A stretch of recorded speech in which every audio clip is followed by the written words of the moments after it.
রাতে আমাদের কাছে একটি খুব গোপন খবর আসে যে ইন্দ্রনগর জগৎপুর কালীবাড়ি এরিয়াতে কিছু বাংলাদেশি লোক রয়েছে। যথারীতি আমরা ওইখানে যাই এবং তাদেরকে আমরা মিটিং করি এবং তাদেরকে প্রাথমিক জিজ্ঞাসাবাদ করে জানতে পারি তারা বাংলাদেশেরই লোক।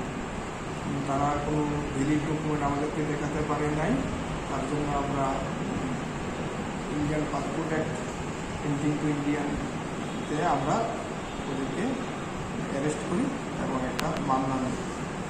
আজকে তাদেরকে কোর্টে ফরওয়ার্ড করি। তো তারা বাংলাদেশের রাজশাহী ডিস্ট্রিক্টে, তারা টোটাল ছিল 7 জন। তাদের বিরুদ্ধে 3 IPP অ্যাক্টে মামলা নেওয়া হয়েছে। তারা থানাদার চাম্পাইগঞ্জ থানা। তারা হলো শহীদুল শেখ, রাব্বান শেখ, জাহির আলী, সজীব আলী, মিজানুর আলী, মইদুল ইসলাম।